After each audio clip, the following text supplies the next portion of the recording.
ఒక్కసారిగా లోపలికి వెళ్ళిపోయినారు. గేట్లు తోసుకొని లోపలికి వెళ్ళిపోయారు.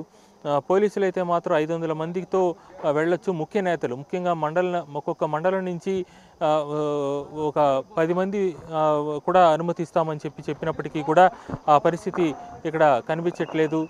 దాంతో ఒక్కసారిగా వాతావరణం అయితే మాత్రం ఉద్రిక్త వాతావరణం ఉంది. మరి కాసేపట్లో జగన్ ఇక్కడికి వచ్చిన తర్వాత పరిస్థితి పూర్తిగా అదుపు తప్పే పరిస్థితి ఉంది. తోపులాట్లు తొక్కిసలాట్లు జరిగే అవకాశం ఉంది. పోలీసులు అయితే మాత్రం కొంత అన్‌ప్లాన్డ్‌గానే కనిపిస్తున్నారు. పోలీసుల వ్యవహార శైలి కూడా ఒక ప్లాన్ లేదు. ఎవరు కూడా బాధ్యతాయుతంగా ఇక్కడ వ్యవహారం చేయట్లేదు. స్పష్టంగా ఆ విషయం అయితే కనిపిస్తోంది. ఎక్కడ అదుపు చేయాలి, ఎవరిని అనుమతించాలి, ఎలా అనుమతించాలి, ఎక్కడ కంట్రోల్ చేయాలనేది లేదు. ఎవరికి వాళ్ళు ఇష్టం వచ్చినట్టు డెసిషన్స్ తీసుకుంటున్నారు. కాబట్టి ఫెయిల్యూర్ అయితే పోలీస్ వైపు నుంచి కూడా కనిపిస్తోంది. ఇది మొత్తంగా ఉన్నతాధికారులు కూడా ఈ స్పాట్కి రావాల్సిన అవసరం ఉంది. ఎందుకంటే ప్రతి చోట కూడా ఉండేటువంటి డిఎస్పీలు కూడా బాధ్యత లేకుండా వ్యవహరిస్తున్నారు. గేట్ లోపల అంటే మార్కెట్ యార్డ్ లోపలికి వెళ్తుంటే కూడా వాళ్ళని ఆపడానికి ఉండాల్సిన ఫోర్స్ ఆ గేట్ దగ్గర లేరు. మొత్తం చుట్టుపక్కల ఉండిపోయినారు. ఈ నేపథ్యంలో ప్లానింగ్ వైఫల్యం అయితే కనిపిస్తోంది పోలీసు నుంచి. దీన్ని ఎట్లా ఓవర్కమ్ అవుతారు? ఆయన వచ్చిన తర్వాత కూడా ఇదే వైఫల్యం పోలీసు నుంచి కంటిన్యూ అయితే అది తప్పకుండా ప్రభుత్వానికి కూడా చెడ్డపేరు వచ్చే అవకాశం ఉంటుంది. కాబట్టి ఇమీడియట్గా ఉన్నతాధికారులు బాధ్యత తీసుకొని ఇక్కడికి రావాల్సిన అవసరం స్పష్టంగా కనిపిస్తోంది. విజయచంద్రిక. దినేష్ చెప్పండి, బయలుదేరారా మార్కెట్ యార్డ్కి? అక్కడ పరిస్థితి ఏంటి? మరి పోలీసుల సైడ్ నుంచి వర్షన్ ఏంటి? ఎందుకంటే కంట్రోల్ లేదు, అదుపు తప్పిందనే విమర్శలు వస్తున్నాయి కదా.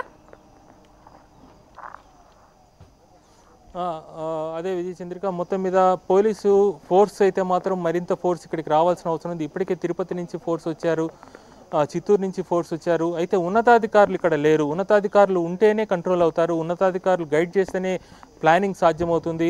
అయితే డిఎస్పీ స్థాయి అధికారులు ఉన్నారు తప్ప కనీసం అడిషనల్ ఎస్పీ కావచ్చు, ఎస్పీ కావచ్చు, ఆ స్థాయి అధికారులు ఇక్కడ ఖచ్చితంగా రావాలి. ఎందుకంటే రైతులతో ఇంటరాక్షన్ అయినప్పుడు రైతులకి ఇబ్బంది కలగకూడదు. ఒక రైతుకి ప్రాణం పోయినా కూడా ఇబ్బంది కలుగుతుంది. గతంలో జరిగినటువంటి సంఘటనల నేపథ్యంలో మరో ముఖ్యమైన విషయం అంటే ఎక్కడ అంబులెన్సులు కూడా కనిపించటం లేదు.